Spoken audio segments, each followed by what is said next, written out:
Former President Trump returned to a New York courtroom today for day 10 of his hush money criminal trial. But yesterday, the presumptive Republican presidential nominee took advantage of court not being in session to hit the campaign trail.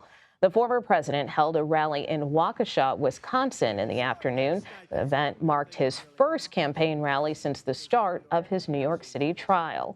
And it was quickly followed by his second. Just hours later, Trump held another campaign rally in Freeland, Michigan.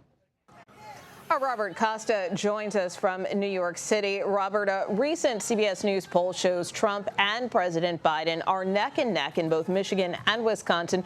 With this in mind, talk to us about the former president's strategy behind holding his first mid-trial campaign events in these battleground states. It's not surprising at all. In fact, when I speak to sources close to both the Biden campaign and the Trump campaign, they say that these states are going to be the focus of both campaigns in the coming months. And you can expect President Biden and former President Trump to essentially run for governors in each of these respective states. And these states have coalitions that are really up for grabs. Some more independent centrist voters that might have voted for President Biden in 2020, but given Trump a chance in 2016. A lot of union voters, labor voters who are frustrated with aspects of the global economy. You see President Biden putting a major push for those union votes in places like Michigan and Pennsylvania, keeps going back to those states, and so does Trump. He knows his path to the White House, his path back to power, will go through Wisconsin, Pennsylvania, Michigan.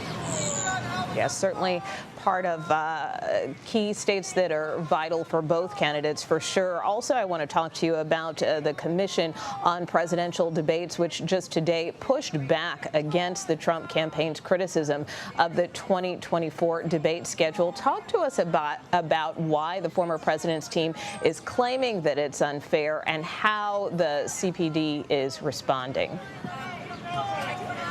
Well, I've been working behind the scenes to get you as a moderator for the presidential. Maybe I could be a moderator for the vice presidential. But regardless of whether that happens, the Commission on Presidential Debates has a real history in the last 30, 40 years of putting on the debates in a nonpartisan way. And most campaigns have had their grumbles with the CPD over the years, but have participated in these debates because they provide a structure, they provide dates. What you see now from the Trump campaign is frustration. They want debates now. They saw that President Biden went on the Howard Stern radio show and said he'd be willing to debate. So they want those debates now because Trump is here in New York, right behind me in Lower Manhattan at the criminal courthouse. He wants to get out there and start to engage with his opponent on the Democratic side, start to get some momentum for his campaign. They see debates as a way to do that. But the commission always has the debates in the fall. There's a tradition with the Presidential Debate Commission to have the debates begin after the summer, after people get back from their vacation, start the process in September. But based on my conversations with Trump allies, you can expect the Trump people to keep pushing to have the debate sooner because they want Trump on TV, on stage.